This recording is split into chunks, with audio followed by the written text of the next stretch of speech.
Donc, j'étais sur le fait de dire que nous sommes l'expression de la nature morale et spirituelle de Dieu en tant qu'être esprit. Et nous avons développé toute la différence dans les cours passés entre le fait de vivre depuis le Saint-Esprit, l'Esprit Saint qui est en nous depuis le pneumatikos.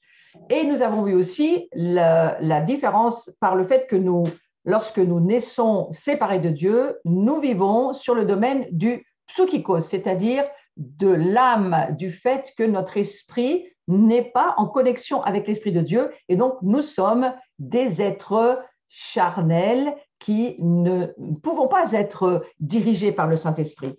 Et là où je veux continuer d'aller, je vais attaquer directement maintenant au visuel 37. Qu'est-ce que c'est qu'une personne dirigée par son âme? C'est important de bien le saisir parce que, au travers de cette compréhension, nous allons pouvoir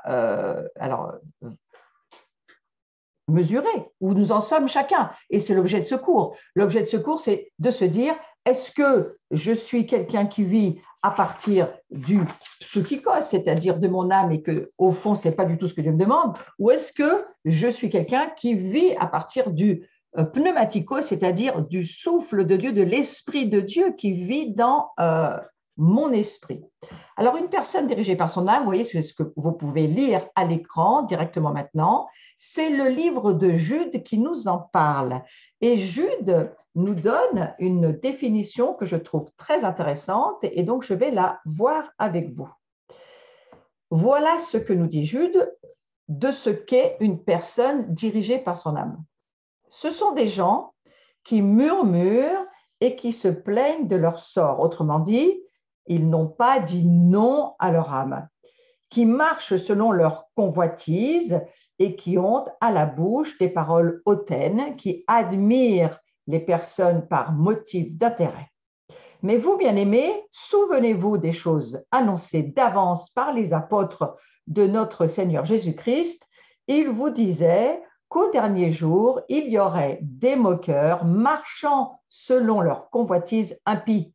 Ce sont ceux qui provoquent des divisions, hommes sensuels, n'ayant pas l'esprit. Vous voyez, c'est un terme extrêmement clair, ils n'ont pas l'esprit. Les voilà, une autre traduction dira, les voilà les fauteurs de division, les êtres charnels dépourvus de l'esprit. Donc, quelqu'un qui est charnel, c'est quelqu'un qui vit au niveau de ses sensations, de ses émotions, de ce que son âme comporte. Souvenez-vous que l'âme, c'est la vie, V, volonté, I, intelligence, E, émotion, c'est notre personnalité et nous ne sommes pas appelés à vivre depuis notre personnalité. Nous sommes appelés à vivre depuis le Saint-Esprit qui vit en nous. Et donc, ce Saint-Esprit, eh bien, c'est lui qui est appelé à diriger notre vie. Donc, nous allons voir sur le visuel suivant certains substituts que peut produire notre âme et c'est en tous les cas quelque chose qui va nous aider au discernement. À l'heure actuelle, vous savez qu'il y a une église qui, pour une partie, n'est pas réellement en relation avec Dieu, ne vit pas sa connexion avec Dieu, ne télécharge pas des cieux ce que Dieu dit dans sa parole. Et cette église-là, elle peut avoir l'apparence de la religiosité, l'apparence de la piété, mais dire à l'Écriture, elle en a perdu toute la puissance et la force. Pourquoi? Eh bien, parce qu'elle vit de cette église-là depuis son âme et absolument pas depuis l'Esprit Saint qui est en elle. Alors, ces substituts, les voilà, on va les voir ensemble. On se rend compte que l'adoration est remplacée par le divertissement, c'est-à-dire qu'on cherche des choses qui nous plaisent, des chants qui nous plaisent, des sons qui nous plaisent, des personnes qui nous plaisent, mais ça n'a rien à voir avec le fait d'adorer et ça n'a rien à voir avec ce dont il est question depuis les cieux concernant l'adoration. On se rend compte que le discernement, il est remplacé par la critique. Combien de gens, moi j'en entends un certain nombre avec qui je peux discuter, me disent, oh, mais je ne juge pas, je donne juste mon avis. Mais bien souvent, l'avis, nos opinions, vous savez, ça devient vite une critique. Il faut être très prudent sur cela. La critique n'étant en aucun cas un discernement. Et si l'esprit juge de tout, eh bien, ça, c'est une bonne chose, mais il faut être sûr que c'est l'Esprit Saint. Par contre, l'âme, elle, n'a aucun droit de jugement. Et si l'âme juge, elle pêche gravement et elle fait pécher les autres. Donc, c'est important aujourd'hui de véritablement saisir que le discernement, la source de notre discernement vient de l'Esprit Saint qui vit en nous. On voit aussi que la conviction, elle est remplacée par la culpabilité. Vous voyez ces substituts produits par l'âme. S'il y a des personnes, parce que je vois qu'il y a un de mes amis du Liban qui vient d'arriver, je te dis bonjour Charbel, tu prends un cours qui est en train d'arriver là et sache, comme je le redis aussi à certains, que ce cours, il est là pour nous aider à vivre depuis la source qui vit en nous, le Saint-Esprit, et pas depuis notre âme. Et l'âme, elle produit des substituts qui peuvent peut-être nous faire croire, si nous n'avons pas le discernement suffisant, que cela vient de Dieu, alors que ça n'est pas du tout le cas. Donc, on voit que la compassion, par exemple, elle est remplacée par la piété. Attention, si nous vivons depuis la source qui est en nous, le Saint-Esprit, eh bien, la compassion, ça vient de Jésus. C'est quelque chose qui sort de notre cœur. Nous allons nous occuper de quelqu'un à côté de nous qui a besoin de soins, besoin d'attention, besoin de prière. Et alors, la compassion qui va être dans notre cœur, eh bien, c'est elle qui va produire la substance du royaume et donc l'aide dont la personne a besoin. Mais si nous faisons quelque chose que Dieu ne nous demande pas et que nous le faisons parce que nous avions simplement envie de le faire, le nous avions envie de le faire n'a rien à voir avec le Saint-Esprit. Et alors, ça deviendra de la pitié. Mais la pitié ne produit rien, c'est une œuvre de la chair. Attention, la pitié, elle te dit toujours que tu es pauvre, que tu es incapable et que la compassion, tu ne sais même pas ce que c'est. Eh bien, ça va être important de te rendre compte sur ce sujet-là, que la puissance de la compassion, c'est la puissance de l'amour de Dieu. Et c'est cet amour-là qui vient et qui touche les personnes dont nous nous occupons. Lorsque le Saint-Esprit vient nous faire un ministère, c'est la compassion de Jésus au travers du Saint-Esprit qui nous touche, son amour, son pardon, sa miséricorde. Voilà le royaume qui vient et qui nous transforme. Sachons bien faire attention parce que la pitié, elle, ne produit absolument rien. Et la révélation, on va finir par ce secteur-là, histoire de bien comprendre ce que je suis en train de vous dire. La révélation, elle est remplacée par la manipulation. Je ne vais pas aller sur le domaine de la sorcellerie, ce n'est pas mon sujet aujourd'hui, mais nous avons besoin, dans les jours que nous traversons, de révélation. Et la révélation, nous la trouvons dans l'adoration. Satan a ses stratégies et lui, il va tout faire pour que nous ne puissions pas recevoir de révélation. Non seulement il va toujours essayer de nous empêcher de prendre le temps de lire la Bible, de chercher la présence de Dieu, mais le diable, il sait parfaitement que si nous adorons Dieu, si nous vivons des temps profonds d'adoration, nous allons recevoir des révélations. Donc, il en va de notre survie. Il est essentiel pour chacun de nous d'apprendre à faire la différence entre ce qui est de l'esprit et ce qui est de l'âme.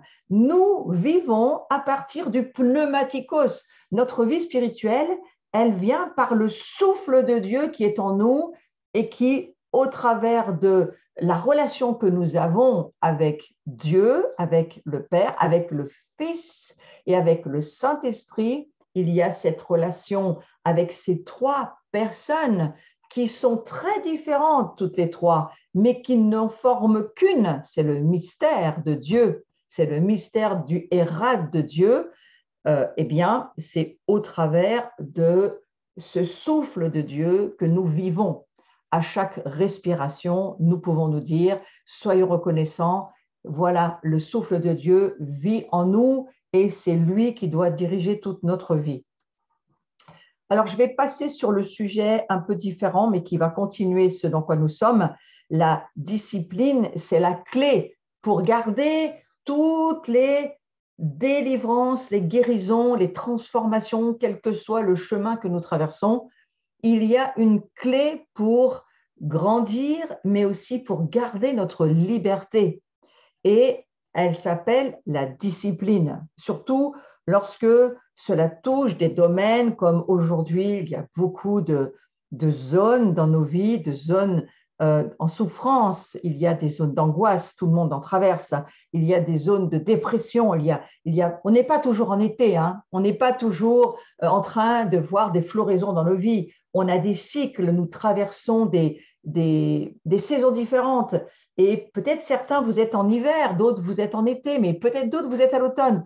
Et voilà, on a besoin de cette discipline pour garder, quelle que soit notre saison, il faut cette clé de la discipline pour nous maintenir dans la liberté que nous avons à la fois acquise et puis nous avons encore des pas de liberté à faire pour continuer notre chemin de maturité. Vous savez que le chemin de la perfection dont il est question dans la parole de Dieu, la perfection n'existe pas, mais en hébreu, la perfection, c'est la maturité. Nous devons grandir, nous devons avancer, nous devons chercher des révélations, prendre le temps de mieux comprendre. Moi, j'invite tous ceux qui souhaitaient mieux comprendre qui nous sommes en termes d'appel à la sacrificature. J'ai une journée samedi qui vient, samedi 29 mai, j'ai une journée matin et après-midi. Vous pouvez encore vous inscrire sur Zoom par le site de l'Abri si vous voulez. Pourquoi je vous dis ça? Parce que ces journées, elles sont faites pour creuser dans le qui nous sommes, que Dieu dit que nous sommes. Là, c'est un cours qui va aller beaucoup plus dans l'appel à la sacrificature qui est la nôtre. Et dans ce cours que je fais aujourd'hui, il n'en est pas question véritablement parce que je parle du changement identitaire de nature, dans la personnalité humaine que nous sommes. Eh bien, il y a des choses à comprendre, mais il faut aussi se dire qu'aujourd'hui, il y a des nouveaux rouleaux qui s'ouvrent, il y a des nouvelles révélations qui sont là. Et moi, lorsque je lis la parole de Dieu, je comprends d'une manière très différente les choses parce que ma révélation s'élargit, s'agrandit, prend de la hauteur, de l'ampleur. Et lorsque je comprends que je suis un esprit, aujourd'hui, je sais que Jésus-Christ est le grand sacrificateur, le grand souverain sacrificateur, et qu'il s'est choisi un peuple de sacrificateurs dans lequel lui est souverain. Nous sommes rois sacrificateurs. Et qu'est-ce que cela signifie? Eh bien, pour pouvoir vivre la dimension de la sacrificature, il faut déjà comprendre ce que Dieu nous dit, c'est le sujet du cours. Qu'est-ce qu'un chrétien charnel? Qu'est-ce qu'un chrétien spirituel? Qu'est-ce que l'homme naturel? Qu'est-ce que Dieu nous dit dans sa parole que nous sommes? Comment ça fonctionne? Parce que si nous ne comprenons pas cela, nous ne pouvons pas avancer dans tout le reste. Vous voyez, dans la Genèse, tout est dit quelque part. Et puis, l'Ancien Testament, qui est l'ombre des choses à venir, nous amène des révélations, des reliefs sur ce que Jésus viendra faire en renouvelant l'alliance dans le Nouveau Testament. Alors, moi, je vous encourage vraiment à avoir cette discipline et à décider dans votre vie intérieure que vous voulez grandir, vous voulez voir les nouvelles révélations que Dieu est en train d'ouvrir en ce moment. Il y a toute cette race de Melchisédek, toute cette sacrificature de Melchisédek, il faut avancer dedans, comprendre comment ça fonctionne, parce que ce sont des révélations extrêmement importantes qui transforment totalement notre vie et qui nous amènent à devenir ce que nous sommes déjà. Mais pour le devenir, il faut déjà savoir ce que Dieu en dit dans sa parole. Alors, faites de Jésus le chef de tous les domaines de votre vie. C'est extrêmement important.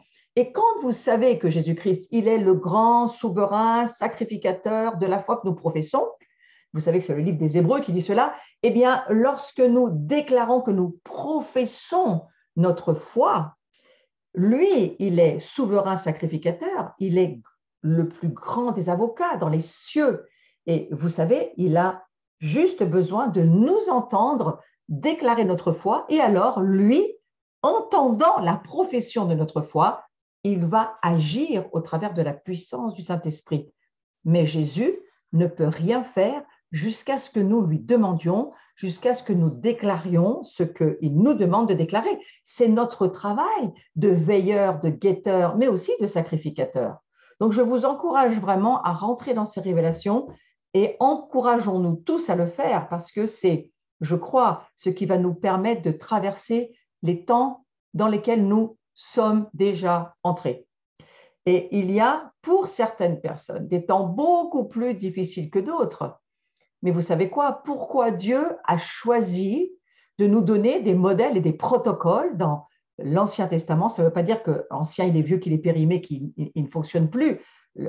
L'Ancien Testament, j'aime mieux dire le premier livre, le livre de l'Ancienne Alliance que Jésus va renouveler au travers de sa vie, de son sang, de son sacrifice, de la révélation de qui il est. Il est devenu le souverain sacrificateur de notre foi.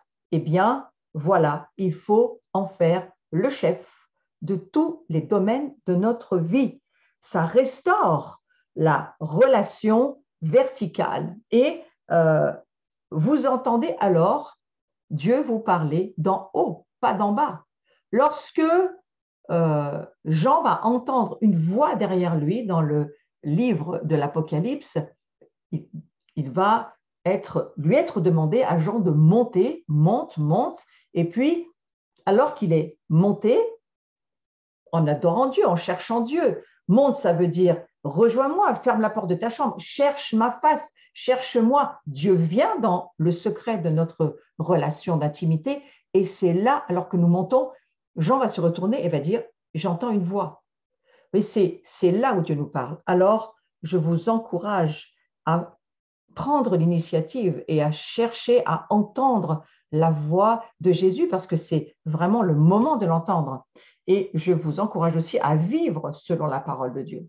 C'est elle qui dirige votre vie. Matthieu chapitre 4, verset 4, hein, c'est le 4-4 de la foi là aussi. Marchez selon ce qu'elle vous dit. Marchez et obéissez. Parce que c'est alors que nous marchons, que nous obéissons, que les choses arrivent. La discipline, ce n'est pas un substitut à la délivrance, et la délivrance n'est pas un substitut à la discipline. Il nous faut les deux. Et Dieu nous accorde la délivrance parce que c'est une des raisons pour laquelle Jésus va mourir sur la croix. Il va mourir pour nous, pour que nous puissions vivre libre. Mais qu'est-ce que ça veut dire, vivre libre? Eh bien, reprenez les cours précédents. On a la liberté de ne plus pécher. On a la liberté de guérir, de grandir. Mais il n'y a pas de croissance possible sans libération possible. À la fois, la maturité est un processus et il faut du temps, mais à la fois, la liberté est instantanée. Et il nous faut des libertés instantanées, ce que j'appelle moi la délivrance des mauvais esprits, la délivrance des influences démoniaques sur notre vie. Il nous faut vivre des délivrances pour pouvoir grandir. Et Satan le sait parfaitement. C'est pour cela qu'il y a autant de gens opposés, et je parle de chrétiens, opposés à la délivrance. Mais ce qu'ils devraient comprendre, c'est que sans la délivrance, nous ne pouvons pas grandir. La délivrance est un style de vie. Je souhaite pour chacun d'entre vous que vous fassiez votre toilette tous les jours et que vous puissiez comprendre que la délivrance est exactement la même chose.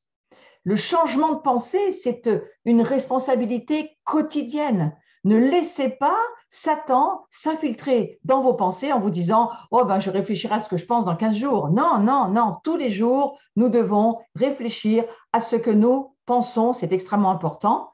Nous devons remplacer, et ça aussi, c'est un chemin de délivrance, remplacer chaque pensée fausse par des pensées justes, chaque pensée négative par une pensée positive.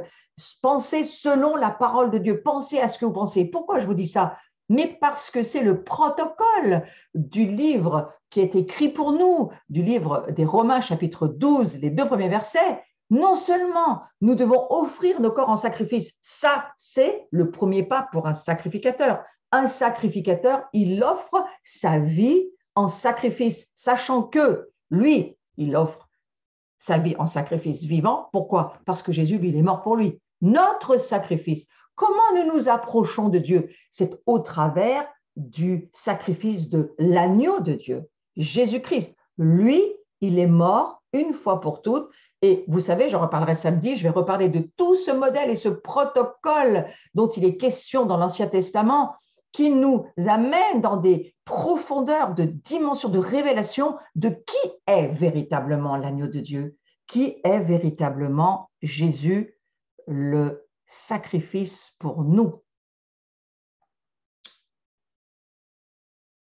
Je veux aller aussi sur le fait qu'il n'est pas seulement, bien sûr, le sacrifice, mais qu'il est le grand souverain sacrificateur. Et je vous parle de cela pourquoi? Parce que s'il l'est, nous sommes appelés à être selon sa ressemblance, c'est-à-dire un peuple saint. Un peuple saint, nous sommes des saints, c'est ce que Jésus viendra faire pour nous sur la croix. Il transforme notre nature. Il n'est pas seulement question de pardonner nos péchés, il vient pour échanger notre nature de péché pour laquelle nous étions perdus pour l'éternité. Personne ne peut changer notre nature, changer notre genèse, notre guénao. Qui pouvait le faire? Seul Dieu pouvait le faire. Et Jésus l'a fait. Il vient changer notre nature et il prendra notre nature de péché. Il deviendra lui-même ténèbres. C'est pour ça que son Père va se séparer de lui pour un temps, pour que nous puissions devenir lumière. Sachant que nous sommes lumière aujourd'hui, frères et sœurs, il faut chasser les ténèbres qui sont encore dans notre âme et dans nos corps. Nous avons bien sûr encore des zones de ténèbres. Et tout ce cours, c'est aussi pour apprendre à cultiver cette culture du royaume. Et la culture de l'humilité en fait partie. C'est la troisième chose sur laquelle je vais aller. La discipline pour garder notre liberté, il faut cultiver l'humilité. Lui, l'agneau de Dieu, il est le sacrifice perpétuel.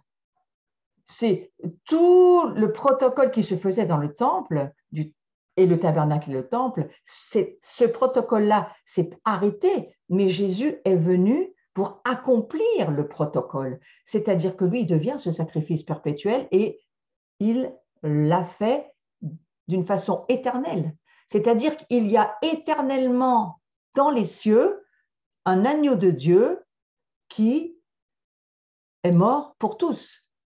Et il l'est éternellement. Éternellement, si vous lisez le livre de l'Apocalypse, vous allez voir qu'il est toujours question de l'agneau de Dieu. Jean va le voir d'une façon très précise. C'est lui l'agneau de Dieu, l'agneau immolé qui est sur le trône. Et c'est en comprenant cela par la révélation, pas par son côté cérébral, mais par la révélation. Jean nous explique, il y a ce sacrifice perpétuel, il est encore perpétuel dans les cieux, mais il est accompli par Jésus. Donc, vous voyez, l'Ancien Testament, il est toujours en train de continuer à se passer, mais d'une autre manière, d'une nouvelle manière, par le fait que l'agneau de Dieu, lui, il a continué d'accomplir ce sacrifice perpétuel qui était fait dans le temps de la loi mosaïque par les animaux. Aujourd'hui, ce sacerdoce-là s'arrête, mais le sacrifice perpétuel n'a jamais cessé. Mais il continue au travers de l'agneau de Dieu qui, et Jean le verra sur le trône, règne éternellement, de gloire en gloire, d'âge en âge. Il est assis sur le trône. Donc cette humilité, c'est très important de bien saisir que tout ce que nous sommes, c'est grâce à Jésus, c'est grâce à l'agneau de Dieu qui, lui, a accompli encore ce sacrifice perpétuel. Et la clé, eh bien, c'est que nous ne sommes plus esclaves de notre âme. Et en cas de doute, eh bien, prenez la position ou positionnez-vous comme le serviteur. Galates 5,13 nous dit ceci, rendez-vous par amour, serviteurs les uns des autres. Eh bien, moi, j'essaye, en tous les cas, dans ma vie, c'est ce que j'essaye de faire. J'essaye d'être ce serviteur pour les autres. Revêtez-vous, revêtez le tablier du serviteur. Hein. C'est une façon de traduire 1 Pierre, chapitre 5, verset 5. Vous savez, ce tablier, eh bien, voilà, c'est quand vous voyez quelqu'un qui met un tablier en général, vous savez ce qui va se passer. Hein, c'est qu'il veut pas, voilà, il va servir quelqu'un. Et il y a une autre traduction qui dit ceci, de même, vous qui êtes jeunes, soyez soumis aux anciens, ça demande de l'humilité, et tous, dans vos rapports mutuels, revêtez-vous d'humilité, anciens comme plus jeunes. Donc, c'est une clé pour nous aujourd'hui. C'est une clé c'est nous qui décidons de nous maintenir dans cette humilité et de vivre de cette manière-là. L'expression littérale de Pierre explique que les esclaves portaient un tablier parce que les esclaves, dans leurs conditions d'esclaves, portaient des tabliers à cette époque-là. Et ce terme, il est utilisé en grec par Pierre pour démontrer aux autres que vous êtes là pour servir. Donc, c'est une décision, cette humilité. Je reste un petit peu dessus quelques instants parce que je crois que le Saint-Esprit doit nous parler à ce sujet.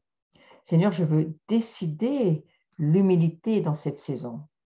L'humilité, c'est une décision. Dieu ne peut pas vous rendre humble. Ne priez pas pour que Dieu vous rende humble parce qu'il ne le fera pas. Ce n'est pas quelque chose que Dieu peut faire. C'est quelque chose que vous décidez pour vivre de cette manière-là.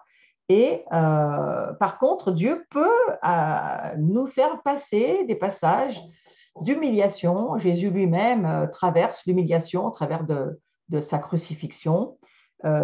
Parfois, le Père nous fait traverser des temps de correction et ça peut devenir d'une certaine manière de l'humiliation, mais je crois qu'il vaut mieux y réfléchir avant et essayer nous-mêmes de décider d'être des personnes humbles et donc de refuser, de renoncer à tout cet orgueil qui se lève si facilement dans nos vies. Voyons maintenant la sagesse de l'âme, parce que l'âme a une forme de sagesse pour laquelle le Saint-Esprit n'a rien à voir.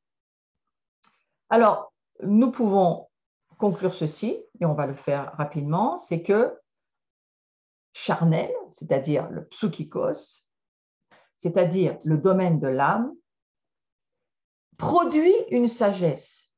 Et cette sagesse vient de l'âme. Laisse-moi le visuel parce que je vais vous dire quelque chose sur ce visuel de très important. En fait, le déclin, on parle d'un déclin parce que vous allez voir qu'il y a une espèce de descente aux enfers, d'une certaine manière, lorsqu'on vit dans le domaine de l'âme. Et le déclin se fait en 3 étapes. C'est pour ça que dans le livre des Galates, il est tellement question de ces formes de libération très spéciales. Mais je vais vous l'expliquer. Dans le livre des Galates, il y a les 5 libérations dont il est question et surtout la libération incontournable que nous avons à vivre pour devenir des chrétiens spirituels. Il faut la libération de ce monde. Il faudra, c'est tout dans le livre des Galates, il faudra la libération de l'ego, du moi. Il faudra, c'est-à-dire de l'âme. Et puis, il faudra la libération de Satan, la libération de la chair, parce que la chair, elle pose aussi beaucoup de problèmes. Ce n'est pas tout à fait la même chose que l'ego. Et toutes ces libérations-là, la libération de ce siècle présent, ces libérations-là, elles sont toutes écrites dans le livre des Galates. Vous savez que le livre des Galates, pour les Français, hein, ça nous cible, c'est les Gaulois. Donc, nous, on est bien placés pour écouter ce petit livre qui a été écrit, peut-être pas que pour nous, mais quand même bien pour nous. Hein. Alors, vous voyez, le déclin va se faire de cette manière-là. D'abord, il y a les affaires de ce monde. Et c'est la stratégie principale dont se sert le diable et les démons pour miner l'œuvre de Dieu, c'est d'utiliser cette sagesse de l'âme pour miner le peuple de Dieu et l'Église. Donc, Satan va miner les œuvres, le peuple et l'Église. Tout ça, c'est l'objectif de Satan. Miner, détruire, ruiner, tout ce qu'il peut faire, eh bien, il va le faire en essayant de travailler à partir de la sagesse de l'âme. Tout ce que nous faisons à partir de notre âme est appelé à cette dégradation du terrestre au charnel, au démoniaque. J'essaye de vous l'expliquer de cette manière-là parce que c'est la plus simple que j'ai trouvée pour comprendre comment ça fonctionne. Si vous vivez à partir de votre âme, eh bien, vous savez qu'il est écrit dans la Genèse, Satan, au moment de la chute, Dieu va lui dire, tu vas pouvoir manger la poussière, Satan. Il parle au serpent. Dans la symbolique, en tous les cas, on sait que les serpents, ça ne mange pas la poussière. Mais on sait que c'est une façon de parler de Dieu pour nous faire comprendre que Satan a le droit de nous manger parce que nous sommes faits de poussière. Et le fait de dire à Satan, tu as le droit de manger de l'humain, eh bien, c'est parce que tout ce qui va être produit par les œuvres de l'âme, les œuvres de la chair, les œuvres de ce monde, sont en quelque sorte données en pâture à Satan. Et tout ce qui vient du domaine de ce monde, ça va, on va dire, se dégrader. Et tu peux me remettre le visuel parce que ça, je vais vous expliquer ce qui est écrit. Voilà, cette dégradation du terrestre au charnel et au démoniaque, eh bien, c'est ce qui va faire que Satan va pouvoir prendre un droit sur votre vie. Et il le sait parfaitement. Et il sait parfaitement que s'il peut s'introduire dans la vie de quelqu'un, il commence à contrôler sa vie. Je ne suis pas du tout en train de vous parler de possession, je suis en train de vous parler de l'infiltration, de la manipulation, de la domination, c'est la définition de la sorcellerie, de la façon dont Satan va travailler au travers de nous les humains. Il va passer par la sagesse de l'âme, par le domaine de l'âme. Et alors que vous allez vivre à partir du psychikos, du psyché de votre âme, Satan sait qu'il peut rentrer. Il sait, si vous ne discernez pas ce qui se passe, il va pouvoir commencer à s'installer chez vous, à amener ses propres pensées, ses condamnations, ses accusations. Il va, d'une certaine manière, commencer à s'infiltrer dans votre maison, c'est-à-dire votre vie, dans votre âme. Et il peut le faire de beaucoup de manières. Mais ce que j'aimerais que vous compreniez, c'est que c'est au travers de cette dégradation du terrestre au charnel, alors que vous allez laisser votre âme contrôler votre vie, ou vous êtes un chrétien né à nouveau, mais vous vivez à partir de votre âme, de votre chair, de vos émotions. C'est votre volonté qui dirige tout, vous contrôlez tout, vous avez tout compris, c'est vous qui dirigez votre vie. Là, Satan a le droit d'amener dans votre vie ses pensées, sa sagesse à lui. C'est pour ça que j'appelle ça la sagesse de l'âme. C'est une sagesse démoniaque et qui va lui donner, d'une certaine manière, le droit légal de diriger votre vie. Pourquoi? Parce que, alors que vous êtes né de l'esprit, vous pouvez parfaitement vivre sur le domaine de votre chair ou de votre âme, mais nous, les chrétiens qui sommes nés de l'esprit, nous sommes responsables de marcher par l'esprit. Et c'est pour cela que j'ai mis sur ma chaîne YouTube beaucoup de cours sur l'identité chrétienne, avec la compréhension de notre identité. Qui sommes-nous? Qu'est-ce que la Bible dit que nous sommes? Comment fonctionne le combat des pensées? Comment fonctionnent nos émotions? Comment Satan peut ne pas pouvoir rentrer dans notre vie si nous avons compris ce que cela signifie qu'être un chrétien spirituel ou un chrétien charnel, c'est-à-dire, d'une certaine manière, on est mis en pâture, on se laisse nous-mêmes être mis en pâture par Satan, parce que nous avons la responsabilité de l'autorité et d'exercer l'autorité de Christ en nous sur notre vie. C'est notre responsabilité. J'irai dans les mois qui viennent sur l'importance de l'autorité de Christ en nous. Mais à quoi bon parler d'autorité si nous n'avons pas compris comment fonctionne le monde spirituel et comment les œuvres de la chair ouvrent des portes grandes au diable dans nos vies? Si nous ne comprenons pas cela, nous ne pourrons pas avancer sur les autres domaines. Alors, je vais revenir sur le fait qu'on va considérer le domaine terrestre pour un chrétien. Eh bien, ça signifie que sa vision est complètement limitée à la terre. Il ne peut voir au-delà de ce que le monde lui fait voir. Il marche par la vue, il ne marche pas par la foi. Donc, pour moi, ça, c'est un chrétien qui vit à partir du domaine terrestre. Et là aussi, là encore, si nous marchons par la vue et pas par la foi, nous ne sommes même pas en train de penser pouvoir vivre dans le royaume de Dieu. Nous vivons sur le domaine terrestre. Et alors que nous vivons sur le domaine terrestre, nos yeux, nos sens, notre personnalité commencent à s'ouvrir à tout ce que ce terrestre nous propose. Qui est à l'heure actuelle le roi, on va dire, le prince de ce monde? Qui est le prince de ce monde? Eh bien, c'est Satan. Donc, vous allez entrer dans une collaboration que je ne vous souhaite sincèrement pas. Tout ce qu'il espère en termes de chrétien qui vit à partir du terrestre, eh bien, tout ce qu'il espère de Dieu au travers du salut, ce sont des choses qui appartiennent à ce monde et à cette vie. La prospérité, la guérison, le succès, le pouvoir et bien d'autres choses. Mais tout cela appartient au domaine de l'âme. C'est pour cela qu'il y a tellement de monde dans les grandes conférences de guérison. Je ne dis pas que ce n'est pas de Dieu. Je dis que tout dépend de la motivation de celui qui va courir après cette conférence. Parce que si cela vient du domaine de l'âme, du domaine terrestre, courir parce qu'on a un désir d'être guéri sur tel domaine ou d'avoir tel succès ou telle prospérité ou tel pouvoir sur je ne sais quoi, mais que cela est fondé sur du terrestre, ça va finir dans le démoniaque. Le terrestre est une porte qui s'ouvre au monde démoniaque si vous lisez bien l'Écriture.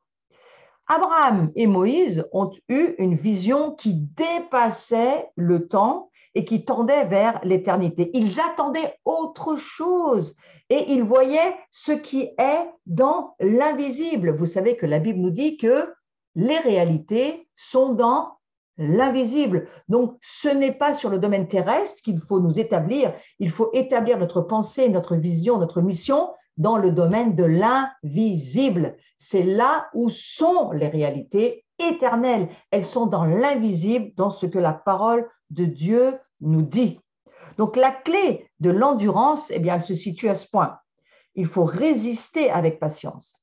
Il nous est demandé de voir au-delà de cette vie présente, qui bien sûr se met d'épreuves, se met de tribulations, de difficultés, ça je vous l'accorde, de frustration, de déception. Nous traversons des déserts et c'est bien le protocole qui nous est montré dans l'Ancienne Alliance.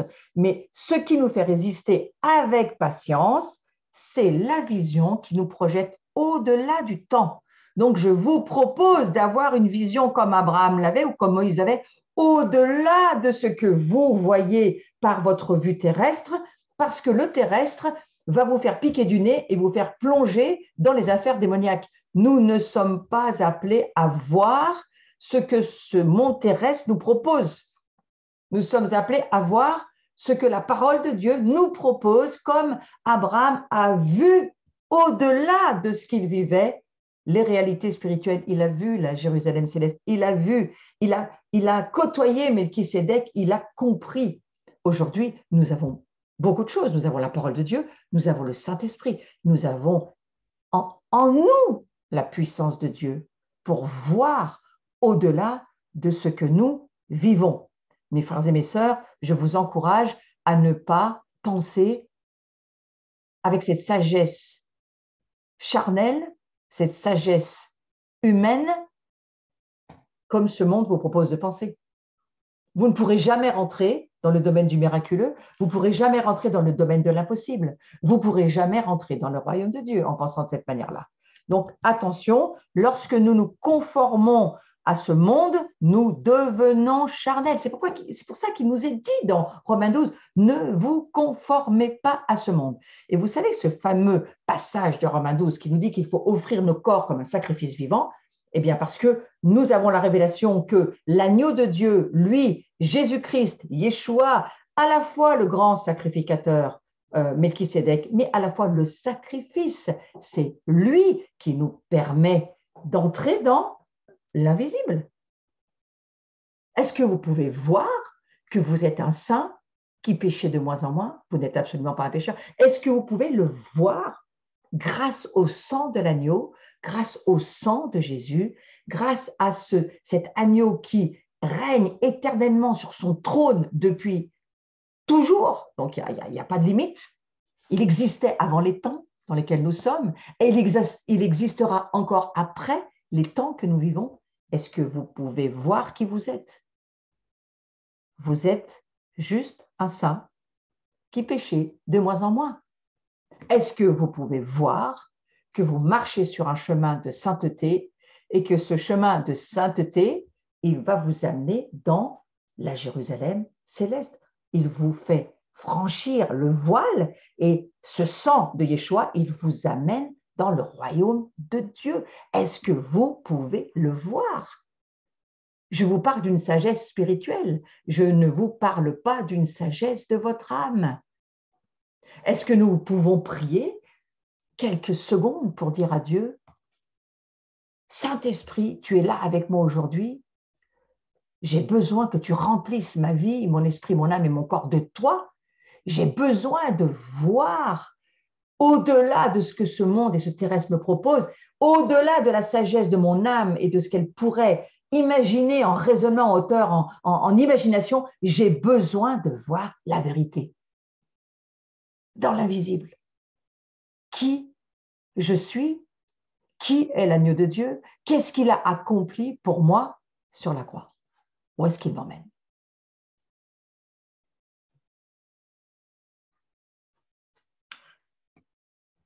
Amen.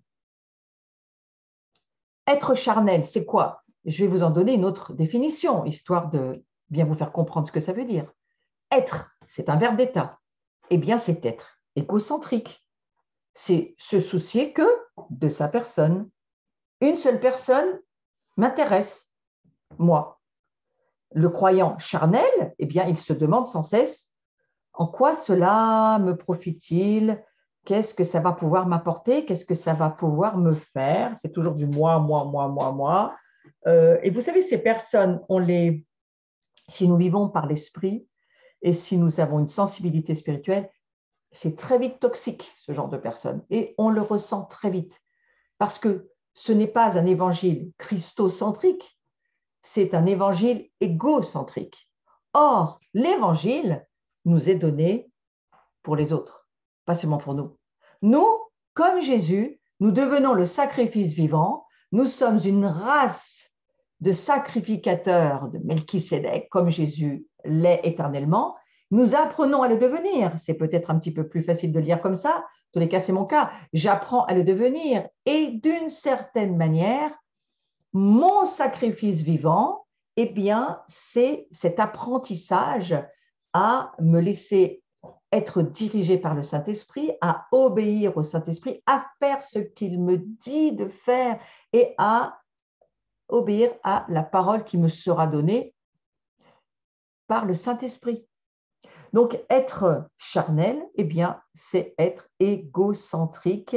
Et le croyant spirituel, lui, ce qui fait toute la différence, c'est qu'il se demande une seule et même chose, en quoi ma vie peut glorifier Dieu? En quoi est-ce que je peux faire plaisir à Dieu? En quoi est-ce que je peux servir Dieu? Qu'est-ce que je peux faire pour toi, Seigneur? Waouh, ça change un petit peu les choses. Et il suffit parfois simplement de s'écouter ou d'écouter les autres pour savoir où est-ce qu'elles en sont. Non pour les juger, mais pour les aider à être délivrées d'elles-mêmes. C'est un enfer que d'être égocentrique. Vous savez ça? Ça ne rend pas heureux et il n'y a aucune perspective. Vous connaissez l'histoire de Narcisse, hein? Il s'est noyé lui-même. Il n'y a pas d'avenir dans ce genre de vie. Moi, je vous propose une vie christocentrée. Alors que nous vivons cette relation avec Dieu, eh bien, il y a un feu de Dieu qui vit en nous. Il y a beaucoup de joie à donner, beaucoup de joie à s'offrir, beaucoup de joie à servir, beaucoup de joie à aller pour les autres. Et c'est cela qui nous rend heureux. Cherchez d'abord le royaume de Dieu et sa justice. Et la justice de Dieu, c'est d'annoncer un évangile qui va dire à ceux qui nous entourent, tu n'es pas condamné, tu n'es pas jugé, tu es aimé par Dieu, tu es attendu de Dieu, il y a un espoir, une espérance pour toi. Et si tu es dans les chaînes, si tu es dans les fers, si tu es dans les captivités, eh bien Jésus vient pour t'aider. C'est ça notre message. Notre message, il est formidable et ce monde, il a besoin de l'entendre. Donc pour ce domaine charnel, puis ce domaine charnel, donc nous étions sur cette sagesse charnelle. on va passer au visuel 42, ce domaine charnel ouvre la porte. Et je veux vraiment insister là-dessus. Il y a très peu de gens qui l'enseignent, mais il vous suffirait de lire tout le livre des Galates pour le comprendre. Ce domaine charnel ouvre la porte à celui des démons. C'est une certitude.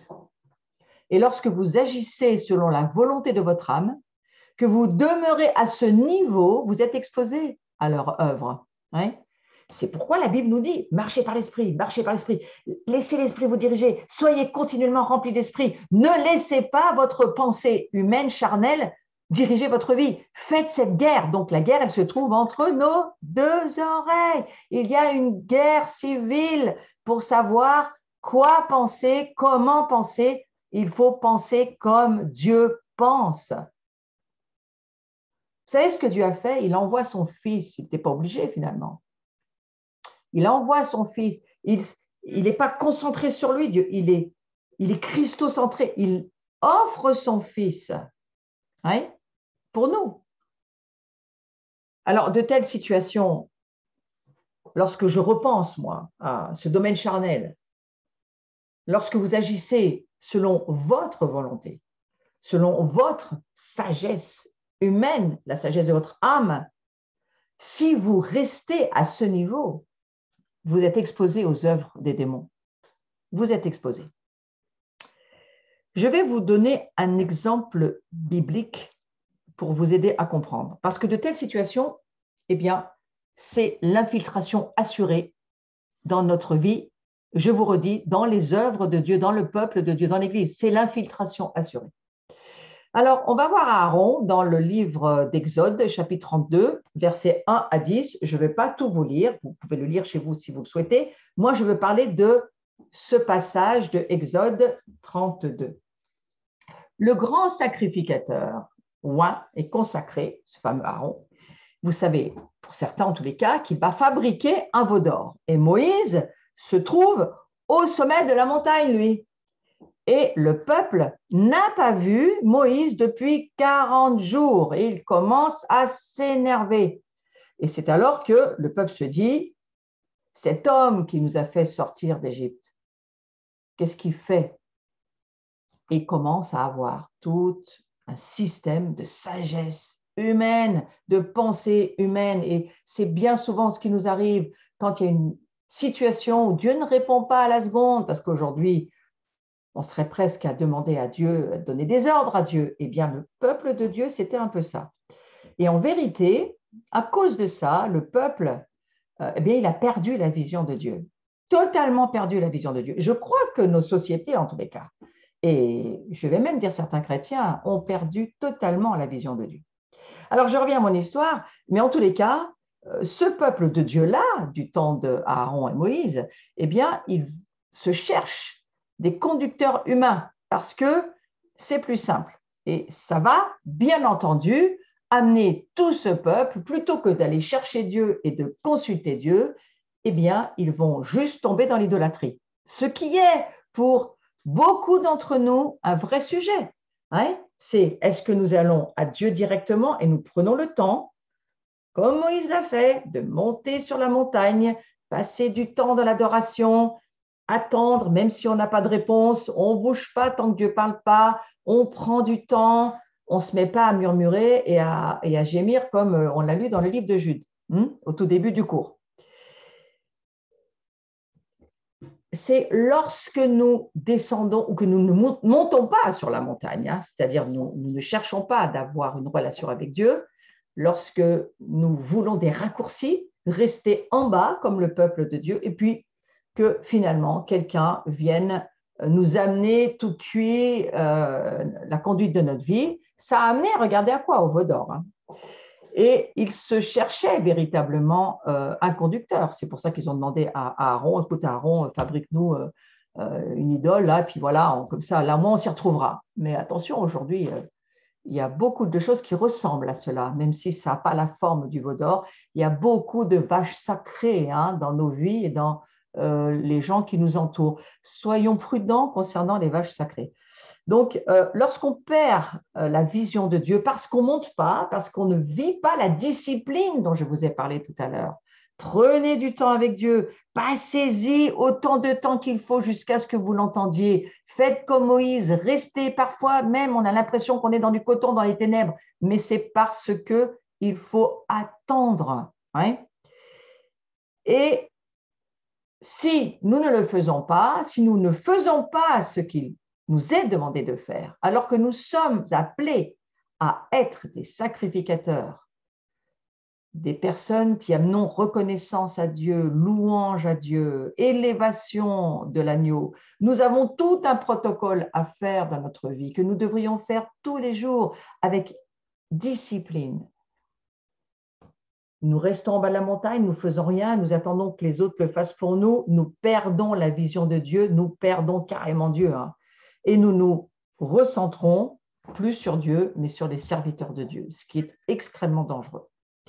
Et nous sommes en danger, nous mettons les autres en danger. Attention, Aaron, il va alors répondre au peuple qui cherche une solution facile en faisant de ses mains un veau d'or. Regardez ce qui est écrit, il reçut l'or de leurs mains, il leur demandait, amenez-moi l'or, on va faire quelque chose avec. Il le façonne avec le burin et il fit un veau d'or en métal fondu, et puis je raccourcis tout le texte, il vit son propre veau d'or et il bâtit un autel devant lui en l'honneur de l'Éternel. Comment c'est possible? Mais, attention à nos vies. La sagesse charnelle humaine de l'âme qui veut les choses comme elle veut finit par construire les choses comme elle veut. Et ce n'est pas ce que Dieu nous dit. Donc, c'est le lendemain matin que le peuple, en se joignant à cette fête, vint pour manger et boire et se divertir. Vous vous souvenez tout à l'heure, la définition, pas de l'adoration, mais du divertissement. Et c'est la nature même de l'idolâtrie. Lorsque notre adoration devient une représentation. Vous savez, il y a des gens qui vont à l'église pour la louange, parce qu'ils adorent leur propre louange. Attention, ce n'est pas la louange qu'on adore, c'est Dieu qu'on adore. Hein. Toute cette sagesse charnelle, il faut la discerner déjà, être sûr que nous, on ne fonctionne pas comme ça, et checker, hein, QCM, tac, tac, tac, tac, est-ce que moi, ça fonctionne, je suis sur le domaine de l'âme ou est-ce que je suis sur le domaine de l'esprit? Non, non, je ne veux pas le texte, non, merci. Mais voilà, et c'est le lendemain matin que la nature des choses se lève, voyez-vous? Donc, l'adoration centrée sur soi, c'est de cela dont je parle et c'est là où je veux aller. L'adoration centrée sur soi, c'est du domaine charnel. Et l'adoration qui devient une représentation, comme ce veau d'or, où il n'y a pas vraiment Dieu, mais il y a un tas d'autres choses, du divertissement, on aime ça, on n'aime pas ça, on veut ça, on veut pas ça. C'est, on joue le rôle, on est rentré dans un rôle là. Hein, et on a glissé du spirituel au charnel. Et l'étape ultime, lorsqu'on glisse, écoutez bien ça, du spirituel au charnel, lorsqu'on a, vous savez, c'est le livre des Galates au chapitre 3, mais alors Paul dira, vous avez commencé par l'esprit, vous marchez par l'esprit, votre vie était formidable, tout était bien, vous viviez par l'esprit, et maintenant, qu'est-ce qui vous arrive? Vous êtes ensorcelé? Qu'est-ce qui vous arrive? Vous vivez un autre évangile, un évangile qui ne vous a jamais été enseigné. Paul va le dire aux Galates pour d'autres raisons, mais moi je vous dis, soyez très prudents et attentifs à ce que vous vivez en termes de sagesse. Soyez sûrs que ce que vous vivez, c'est la sagesse spirituelle de Dieu qui n'est pas raisonnable, qui n'a rien à voir avec notre façon de penser, qui n'est pas de ce monde, qui vient d'en haut, qui est une sagesse divine, qui n'a rien à voir avec la sagesse humaine. Hein? Et donc, l'adoration centrée sur soi, c'est du domaine charnel. Seul l'esprit peut se focaliser directement sur Dieu. Donc, le réflexe égocentrique, merci beaucoup, n'est pas du domaine de l'esprit, mais du domaine de la chair. La chair, je vous rappelle, la chair est chère et ne vaut rien, c'est ce que dit le Nouveau Testament. La chair, c'est l'âme, c'est-à-dire le corps et l'âme. L'âme, c'est la vie. Notre personnalité, c'est ce qui forme notre âme. Volonté, intelligence, émotion, notre âme non connecté à l'Esprit de Dieu, c'est du domaine charnel, c'est du domaine égocentrique, c'est du domaine qui va nous amener dans le démoniaque. Donc, tout ce qui vient du charnel finit toujours dans le démoniaque, c'est-à-dire, vous avez un exemple ici très précis, très simple, eh bien, c'est l'exemple d'Aaron, le grand sacrificateur ou un consacré. Il va finir par fabriquer une idole qui n'a rien à voir avec ce que Dieu lui demandait de vivre. Moïse, lui, était monté sur la montagne et il fallait attendre qu'il redescende. Aujourd'hui, ça veut dire beaucoup de choses. Méditez sur cette histoire, elle est extrêmement intéressante. La leçon à tirer, eh bien, on va lire 1 Corinthiens, chapitre 10, versets 5 à 7, et vous allez voir comme c'est intéressant. Mais la plupart d'entre eux ne furent pas agréables à Dieu, puisqu'ils tombèrent morts dans le désert. Vous savez que le Nouveau Testament nous explique ce qui se passe dans l'Ancien, mais c'est toujours d'actualité quoi qu'il en soit. Or, ce sont là des exemples, comme celui que je viens de vous lire, pour nous. Ce sont des exemples pour nous, afin que nous n'ayons pas de mauvais désirs comme ils en ont eu. Ne devenez pas idolâtres, comme certains d'entre eux, selon qu'il est écrit, le peuple s'assit pour manger et boire, puis ils se levèrent pour se divertir. Eh bien ça, je peux vous dire qu'on baigne dans le domaine charnel, donc dans le domaine démoniaque. Et je vais encore vous donner une toute petite explication en vous disant que leurs besoins physiques satisfaits, l'estomac plein, le corps vêtu chaudement, ils ont cherché un peu de divertissement. Est-ce que nous sommes dans ce cas de figure? Parce que l'adoration n'a rien à voir avec le divertissement. Ce n'est pas une représentation ni une occasion quelconque pour exciter nos sens. Et vous savez, aujourd'hui, dans le monde charismatique, on pourrait se poser certaines questions que je ne vous poserai pas. Donc, la chose que je nous propose, c'est de prier Dieu pour que nous fassions comme Moïse, montons sur la montagne, cherchons les domaines spirituels, cherchons, demandons à l'Esprit Saint, puisqu'il nous a été accordé aujourd'hui et nous sortons de la Pentecôte, demandons à l'Esprit Saint de nous remplir de sa vie, de sa révélation, de nouvelles façons de voir, nouvelles perspectives, nouvelle vision pour que nous puissions saisir combien il est important pour nous dans cette saison d'être des chrétiens spirituels, des chrétiens remplis de l'esprit, des chrétiens qui vont apprendre à se laisser diriger par le Saint-Esprit et donc qui vont apprendre leur rôle et leur appel de sacrificateur. En termes de sacrificateur, nous sommes appelés à offrir nos corps en sacrifice vivant et à, bien entendu, renouveler toute notre intelligence, c'est-à-dire à lire la parole de Dieu, à demander au Saint-Esprit de nous aider à voir, que le Saint-Esprit nous aide tous dans ce cours à voir qui est l'agneau de Dieu, quelle est la puissance, la toute-puissance de son sacrifice, de sa mort, de sa résurrection et de notre destinée au travers de lui. Qui sommes-nous appelés à être? Qui suis-je au travers du sang de l'agneau qui règne éternellement sur le trône dans les cieux? Seigneur, je prie pour chacun d'entre nous aujourd'hui. Je prie pour que nous puissions tous voir, comprendre par l'Esprit, nous offrir pour être ce que Dieu nous demande d'être, des sacrificateurs qui faisons, qui manifestons leur mandat sur la terre, qui ne vivons pas pour nous comme dans une sagesse charnelle, mais qui nous laissons être dirigés par la sagesse de Dieu. Et vous savez bien que la sagesse de Dieu, elle est folie pour ce monde. Ce monde ne peut rien nous apporter. Seigneur, je prie que tu gardes chacun d'entre nous hors, loin de ce monde et que nous puissions vivre cette séparation par le Saint-Esprit. La parole de Dieu est une épée qui tranche entre l'âme et l'esprit. Cette épée de l'esprit, cette parole vivante, elle nous délivre, elle nous permet de nous affranchir pour vivre pour Dieu.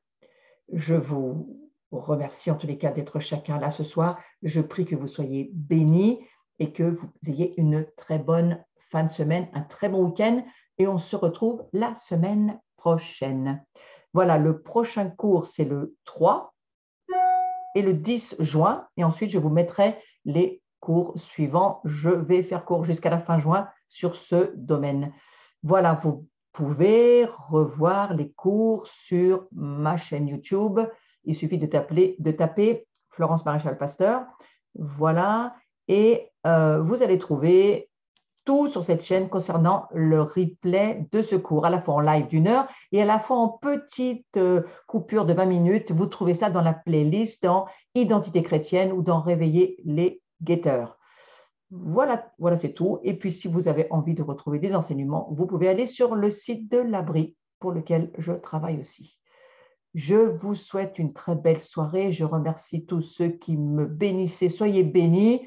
Ce n'est pas une obligation, mais ce qui le fait, je vous remercie en tous les cas. C'est selon le Saint-Esprit. Je vous souhaite une très belle soirée à chacun et je pense que sur le dernier cours, je ferai un Zoom ouvert avec un partage et une discussion ouverte. Je vais me débrouiller pour y arriver. Mais en attendant, on se retrouve la prochaine fois. Bonne soirée à chacun.